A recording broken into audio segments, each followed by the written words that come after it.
Bueno, buenas tardes. A continuación vamos a presentar lo que son los cables submarinos y cables continentales. Los subtemas serían acerca de la marea, los arcos y el Global Crossing.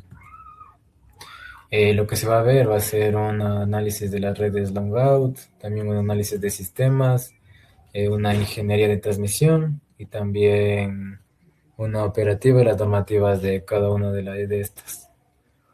Como bien sabemos, tenemos que son dos dominios, pero estos dos dominios nos ayudan conformando una sola red. En este caso tenemos las redes continentales.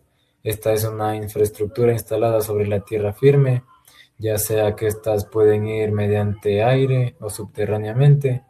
Esto nos ayuda a lo que es a conectar ciudades dentro de países o regiones también. En cambio, lo que son las redes submarinas, tenemos que es una infraestructura sumergida bajo el océano, que esta en cambio nos ayuda a conectar lo que sería los intercontinentes y así nos ayuda a superar lo que serían los ambientes geográficos hostiles. Como podemos ver, también tenemos ahí una tabla comparativa que nos dice que tenemos que la red continental, su medio de instalación es aéreo o subterráneo, como lo dije. Su tiempo de instalación o de despliegue sería rápido, podría tardar desde semanas hasta meses.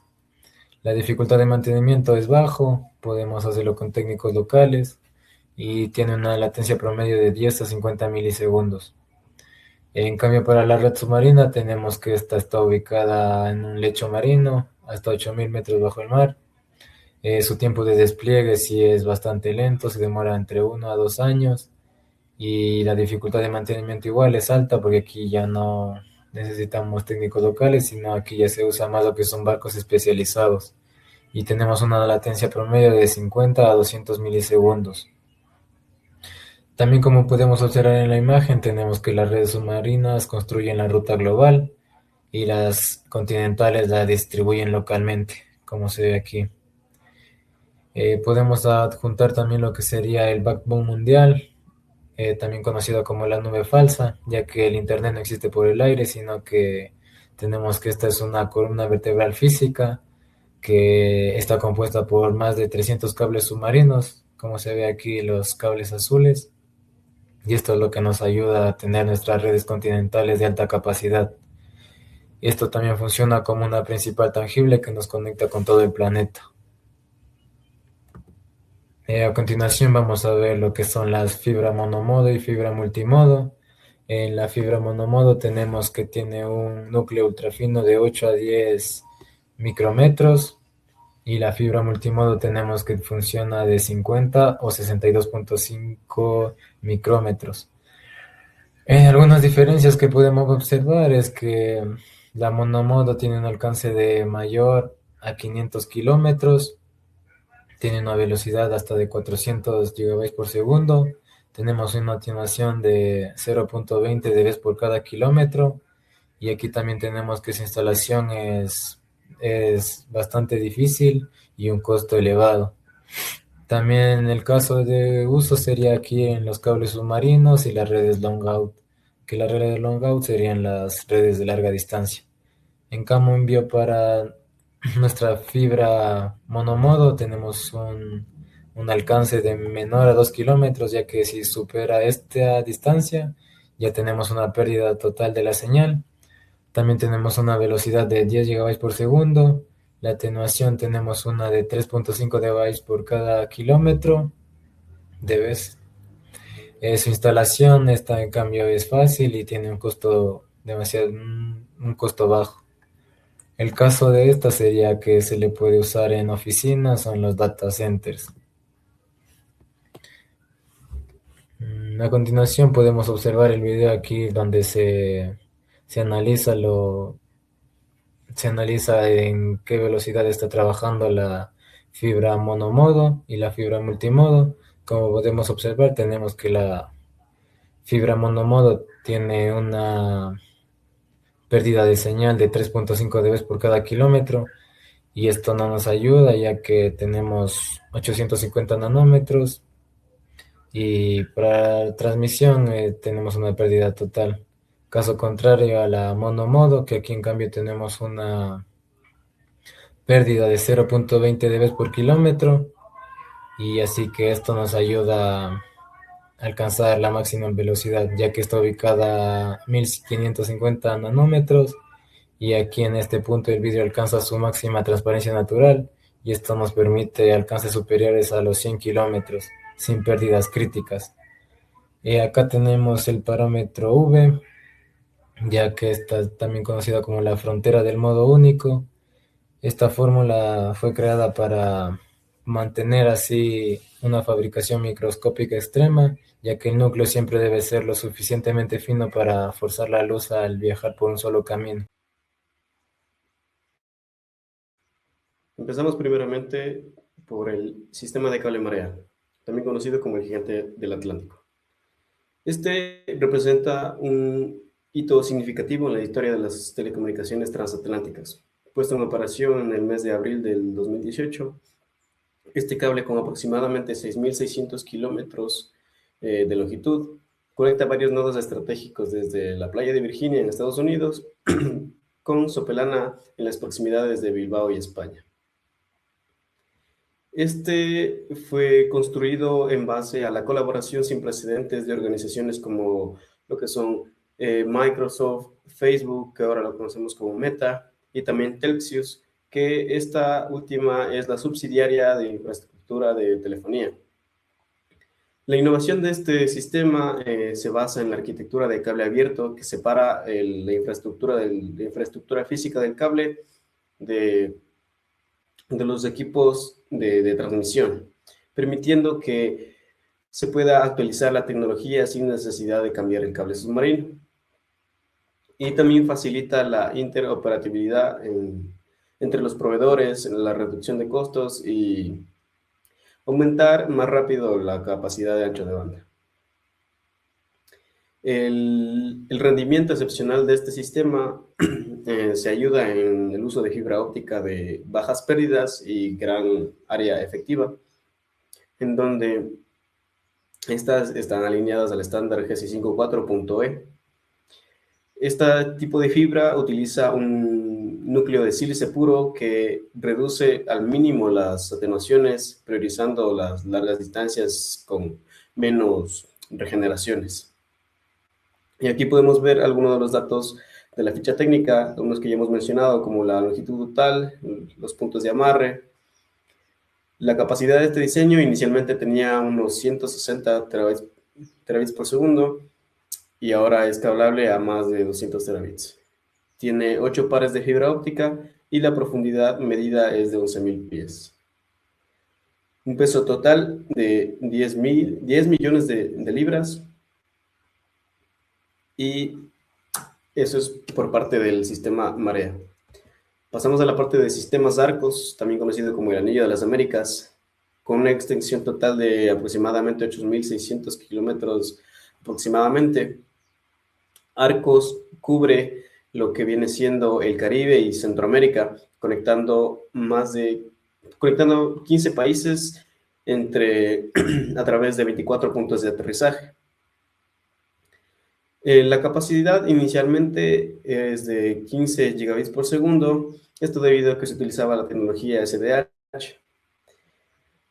Con la demanda, con el aumento de la demanda de este sistema, se actualizó a la tecnología de DWDM, donde ya nos permitió pasar de 15 gigabits por segundo a varios terabits. Entonces, se pudo aumentar esa capacidad. Los pares de fibra que tenemos aquí son de 2 pares. La topología es la fortaleza de este sistema, que es de anillo, lo que permitió que en caso de algunos cortes, el sistema redirigiera el tráfico, permitiendo una alta operatividad en estos casos. La fecha de operación, este está operativo desde el mes de diciembre del 2001 y el fabricante es Tico Telecommunication. Finalmente, con Global Crossing, también conocido como South American Crossing, SAC, esta red clave conecta principalmente las economías más grandes de Sudamérica. puesto en operación en el mes de septiembre del año 2000. Este cuenta con una longitud total de unos 20.000 kilómetros. Tiene una capacidad inicial de 40 gigabits por segundo y la capacidad actual es escalable a varias terabits debido a la actualización a la tecnología DWDM. Este sistema no trabaja de manera aislada, sino que se incorpora con otros sistemas de cableado para dar conectividad a todo el continente. Los propietarios que tenemos aquí son Sirion Technologies, Sparky. Los proveedores como Alcatel Submarine Networks, y la tecnología es otro anillo de fibra óptica con tecnología de WDM.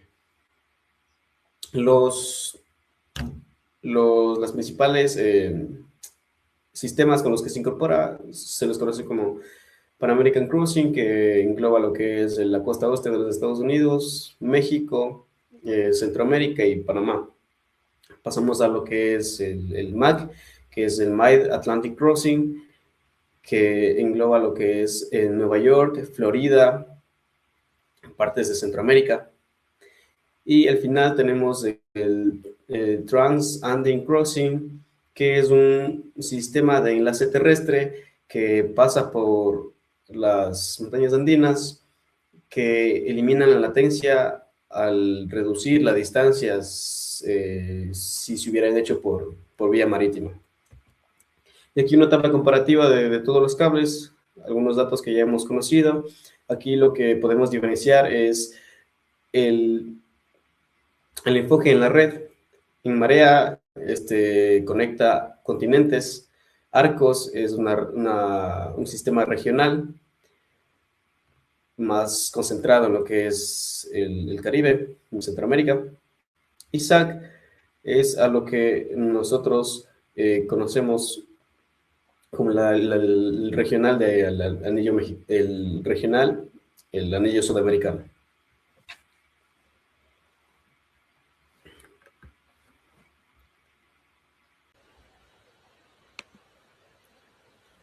Bueno, a mí me tocó hablar sobre la anatomía del cable submarino. Como podemos observar en la imagen, diferentes capas, ¿no? Entonces, primero tenemos que tener en cuenta que el cable no solo transporta luz, sino que también es un conductor eléctrico masivo. Como, como, como inicio, podemos observar ahí en la imagen que en el centro tiene lo que son las fibras ópticas, que para protegerlas de la inmensa presión atmosférica bajo el agua y la salinidad usamos varias capas. Después sigue lo que es la barrera de aluminio y el policarbonato, que son cruciales porque evitan que las moléculas de hidrógeno penetren en el vidrio, lo cual oscurecería la fibra y ordenaría lo que son las transmisiones. Después continuamos con los hilos de acero, los cuales proporcionan resistencia mecánica necesaria para cuando el cable se tiende desde el barco. Finalmente tenemos lo que son los tubos de cobre, que estos son vitales, ya que como dije en un principio, este cable no solo transporta luz, sino que conduce electricidad. Entonces estos tubos son vitales porque transporta corriente continua, las cuales van a alimentar a los repetidores a lo largo del océano.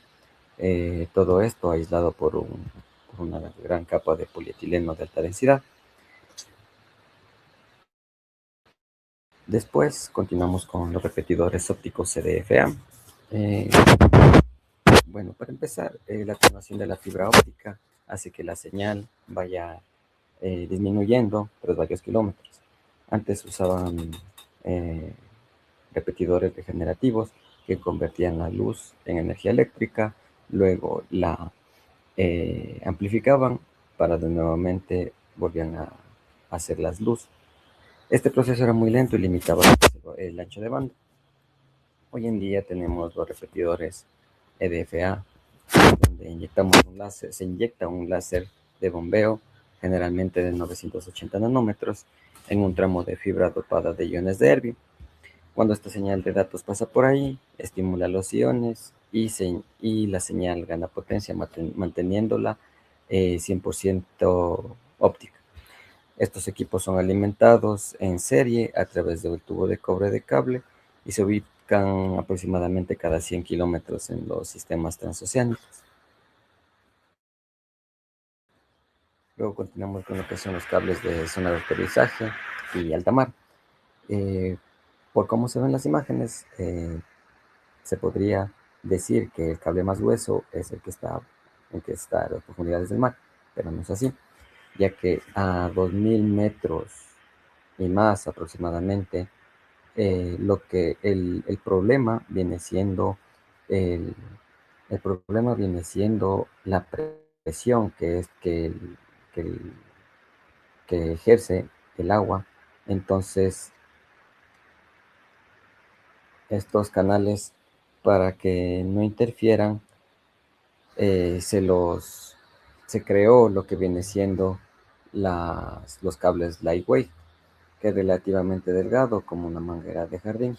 Sin embargo, cerca de las costas, el 70% de los cortes causados por anclas de barcos y redes de pesca de arrastre han hecho que las personas fabriquen los que vienen siendo los cables armored, ya sea de una capa o de dos capas, que añaden, como bien se dice, añaden pesadas capas de alambre, de acero, cubiertas de alquitrán o polietileno para, ah, para soportar estos grandes impactos. Luego venimos lo que viene siendo la tecnología de WDM, que bueno, para aprovechar la fibra no enviamos solo un láser, usamos DWDM, que permite enviar decenas de canales de luz de diferentes frecuencias simultáneamente. Entonces, esta tecnología trabaja con el estándar ITU TG 694.1, que es la norma oficial que dicta cómo separan estos canales para que no interfieran entre sí. Anteriormente se separaban por 50 o 100 GHz. En sistemas modernos, como los cables marea, usamos el Flexible Grid, donde el ancho del canal se ajusta dinámicamente según la velocidad que necesitemos, optimizando el espectro al milímetro. A continuación, en cambio, veremos lo que es la, la evolución de la modulación y la detección coherente. La forma que codificamos los bits de la luz ha cambiado realmente durante todos estos tiempos. Empezamos con lo que sería la tecnología OOK, On-Off Keying, que era literalmente prender y apagar el láser. Luego, para meter más datos sin necesidad de ancho de banda, pasamos de modular la fase de la onda con BPSK y QPSK. Entonces, de aquí viene lo que viene siendo la verdadera revolución, en el cual se pasó a 16QAM40. Aquí modificamos la fase como amplitud de la luz, permitiendo enviar múltiples bits por cada símbolo transmitido, logrando capacidades de 100 hasta 400 gigas por canal. Y como punto final, la tecnología que va a estar, que viene siendo ya el futuro, sería la tecnología SDM, que es el Space Division Multiplexing, en donde los sistemas long haul se están acercando. Esto se debe a que los sistemas long haul se están acercando al límite de Shannon, que viene siendo el tope físico de cuánta información puede empujar por un solo núcleo de fibra estándar, sin que el ruido lo destruya. Entonces, se crearon estos ya para que en lugar de intentar meter más frecuencias o modulaciones más complejas, el SDM aproveche el espacio y esto logrando usar fibras multinúcleo eh, o amplificadores de bomba compartida que permiten meter muchos más pares de fibra estándar en el mismo, como vemos en los cables de nuevas generaciones. Esto multiplica lo que viene siendo la capacidad total del sistema sin disipar el consumo eléctrico. Y muchas gracias. Eso sería todo de parte de mi exposición.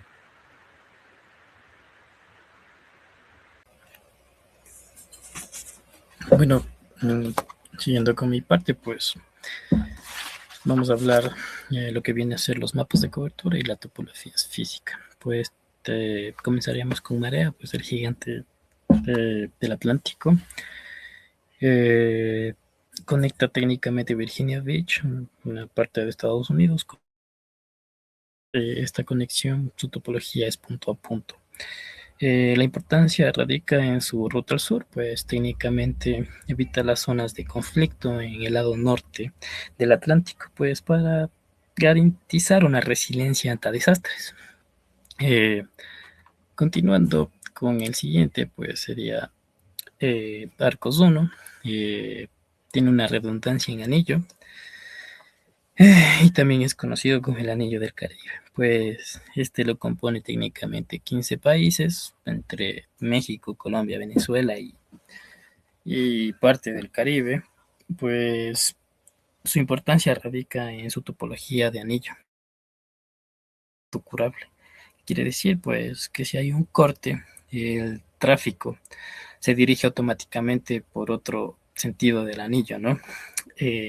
Eso sería lo importante de este. Continuando, pues tendríamos la parte de South America Crossing, el SAC, pues técnicamente es un lazo sudamericano. De los tres cables que hablamos, pues este técnicamente sería el más grande. Y lo más destacado, pues, es el cruce trasandino que este tiene, ¿no? Como podemos observarlo en esta partecita de aquí. Pues que conecta la parte atlántica y la parte del Pacífico, ¿no? Es un anillo, además tiene una topología tipo anillo, como podemos observar. Siguiendo, pues tenemos los nodos críticos, pues esto se basa pues en infraestructura en la Tierra. Además, te radica en la importancia de los Cable Link Station, pues que son el puente entre el mar y la red terrestre. Además, requieren una protección externa, además de energía redundante, refrigeración industrial y lo más importante también que es seguridad física y accesos biométricos. Esta es la conexión directa de los centros de datos masivos, pues, ¿no? Aquí podemos observar los 24 puntos en lo que vendría a ser Arcos 1, ¿no? Continuando, pues tenemos las protecciones en las zonas de aterrizaje, pues estas zonas se dividen en zonas de exclusión, pues técnicamente en estas zonas se prohíbe la pesca y el anclaje aproximadamente radio de 0.25 millas náuticas. Esta armadura reforzada, pues, tienen cables con doble capa de acero en aguas poco profundas, ya que son muy susceptibles a que barcos con sus anclas se las jalen o cualquier cosa, o sea, que dañen el cable. Tenemos la cartografía náutica, pues, que es el registro de todo de estos cables, pues, para advertir a buques comerciales, ¿no? Tenemos el beach modules, que son cámaras subterráneas de concreto, pues, donde este mar emerge del mar, ¿no?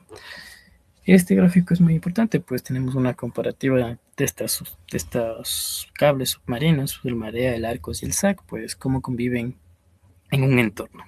Y lo más importante aquí es la redundancia y la protección, pues técnicamente dos de ellos tienen anillos de autocuración, pues nos ayuda a que no perdamos datos en cualquier momento, ¿no? Eso sería este mapa.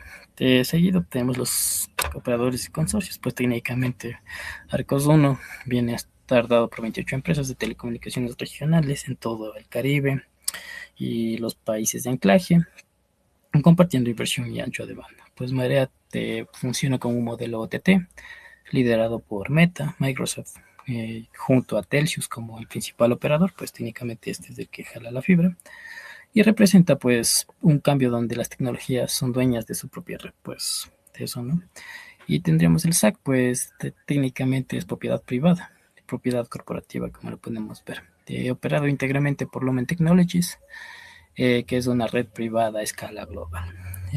Continuando, pues tenemos la operación y el mantenimiento. Técnicamente esto se centra a este aparatito llamado el OTDR, que nos ayuda a localizar fallas o fisuras dentro de la fibra, ¿no? Pues lo importante aquí es cómo funciona, pues técnicamente emite pulsos de luz por la fibra y esta analiza el rebote que tiene la luz, llamada la dispersión Rayleigh, y este nos ayuda a calcular de manera precisa pues la distancia que se encuentra, digamos, el daño.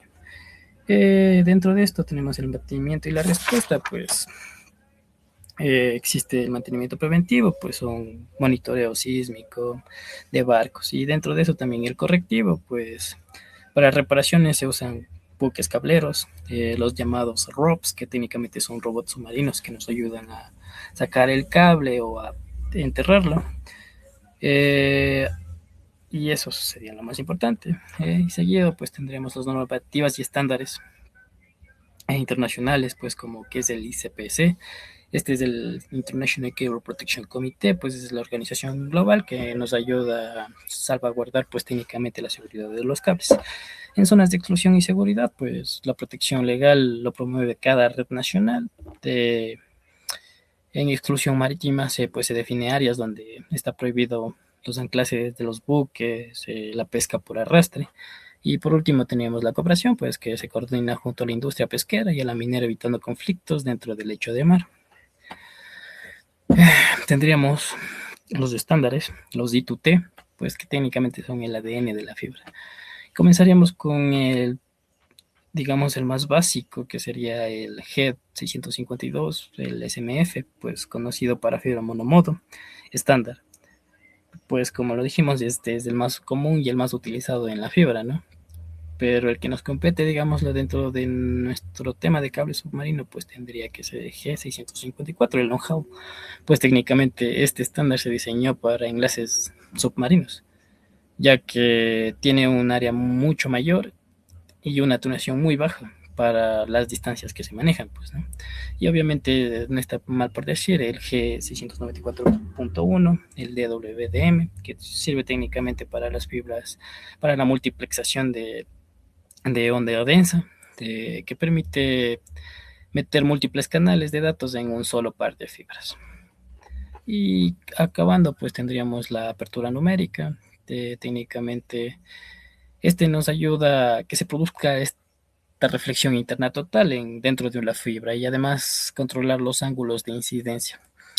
La apertura numérica nos ayuda para inyectar luz dentro de un láser para sistemas de acoplamiento del ancho de banda, pues en las fibras multimodo. Nos aumenta la dispersión modal, lo que reduce el ancho de banda efectivo y las curvaturas, que influye en qué tan sensible es el cable para las pérdidas y macrocurvaturas y la instalación. Como siguiente punto vamos a ver los servicios y aplicaciones actuales dentro de lo que es el cable submarino Marea, Arcos 1 y SAC. Para entender un poco esto de las infraestructuras debemos que entender que más del 25% de las interconexiones viajan mediante estos sistemas submarinos de fibra óptica. Como se sabe, se aplica lo que es el DWDM, operan bajo este sistema, y también entender que como el Marea hay diseños que alcanzan hasta 200 terabytes por segundo. Teniendo en cuenta esos puntos, comenzamos con el primer servicio que es el tránsito IP. Tránsito IP es una interconexión de grandes operadores en donde se les conoce como Tier 1, en la cual nos permite saber cómo actúan y cómo se conectan mediante los distintos continentes, descubriendo las rutas y comunicarse entre sí. Si no hubiera esto, se fragmentaría y serían islas locales. Por otro lado, también utilizan lo que es el protocolo BGP4, y hay otras variantes como el Peer-2 y Peer-3, en la cual nos permite entender que el Thread 1 es de costo gratis, conexiones sin costo, y los superiores son de línea directa o venta de tráfico, en la cual nos permite hacer una conexión directa como ejemplo, de Ecuador hacia Asia. Esto tiene igualmente beneficios de que sea más directo en lo que es el tráfico. Respecto al segundo punto, el cloud computing, estos son empresas que nos ayudan a este servicio, como son AWS, Azure, Google Cloud, en la cual nos permite tener nuestros datos, nuestra base de datos o servidores en, alojados en otros continentes mediante eh, eh, aparatos físicos. Entonces, esto quiere decir que no solo nos brinda lo que es la nube, mediante el equipo se mantiene en otro lado. Al momento de realizar respaldos y copias de seguridad o consultas en la nube, esto nos da unos datos masivos en la cual no debe que tener ninguna interrupción.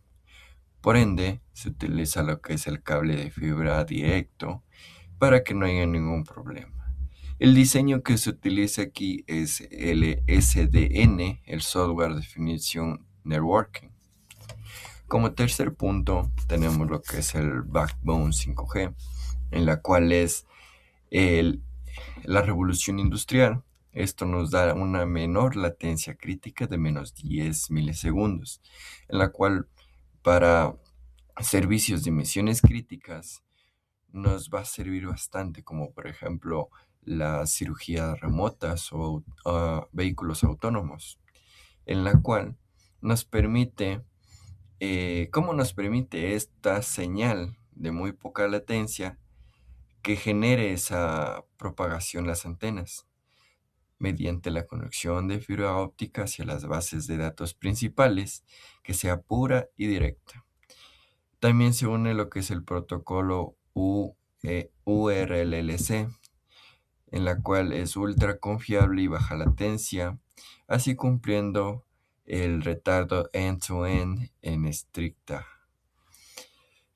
Por otro lado, lo que son finanzas, el negocio de ellos se trata de microsegundos, en donde el algoritmo de inversión depende de ese pequeño fragmento de segundos, ya que si no hacen antes que el rival esa bolsa, pierden millones. Esto se le conoce como Hill Frequency Trading, en donde deben que tener esa comunicación más rápida que el adversario en lo que son finanzas. Por ende, el cable marea se centra en buscar las rutas más cortas para lograr este objetivo y así dar su mejor servicio hacia este ámbito de las finanzas. Respecto a lo que es streaming, CDNS, como sabemos, el 60% del tráfico mundial es de YouTube y Netflix. ¿Y cómo hace para que no colapse con la comunicación de los demás? Mediante lo que es un caché. Solo una vez envía, suele ser a la madrugada de la noche, en donde envía estos servidores a cada país mediante una misma IP que es generativa a todo el mundo. Entonces, mediante eso, recibe el almacenamiento, guarda en el caché, y así cuando un usuario quiera ver este contenido, no va a sufrir ningún tráfico excesivo y se va a ver latencias muy altas. Entonces, por ende, se utiliza lo que es también el BGP, en donde nos realiza una recolocación del usuario y nos hace una topología la más cercana para no haber ninguna interrupción ni incomodidad en los usuarios. Y por último, el sexto servicio, el SD-WAN MPLS, en la cual son redes privadas, como pueden ser los bancos, aerolíneas o empresas multioperacionales. Entonces, estos dependen de que deben que tener una red privada aparte de la pública, en la cual hacen una compra de circuitos electrónicos virtuales, en la cual nos permite salir de esta red pública haciendo un túnel directo y garantizando esa conexión para que su información no esté con el resto. Seguimos con el caso de estudio, en la cual aquí nos vamos a centrar en el estudio del 2009 a 2021, en donde se hace el análisis de la infraestructura long-haul global, que es desde el Océano Atlántico hasta el Sudamericano. Entonces, aquí se va a evaluar lo que son los detalles en lo que es la capacidad. Eh, este documento se lo encuentra como la máxima capacidad de redes long haul en el sistema Marea. Esto nos quiere decir que en el 2021 entre Estados Unidos y España se hizo una conexión de 6.644 kilómetros mediante la arquitectura Open Cable. Esto nos permitió actualizar los equipos a terminales de línea submarina, los conocidos SLTE, y uso de procesamientos digitales de las señales. Estos sistemas avanzados, integrando con la modulación con la modulación de supergaussiana, conocida como PS64QM, nos permitió que el esquema óptico coherente sea muy dinámica y esto nos permite transmitir símbolos que mitigan el ruido de la fase y la distorsión lineal que hay en la fibra. Esto nos ayuda a empujar a que la eficiencia del espectro llegue a su límite mediante Shannon. Entonces, con estos procesamientos de payload de 700 gigabits por segundo y la tasa de 100.4 gigabit por audio, se alcance a una capacidad de 30.0.1 terabytes de capacidad, sin ninguna inversión extra de infraestructura. Entonces es un gran paso a lo que es la amplificación EDFA de los sumergidos. Eso sería todo.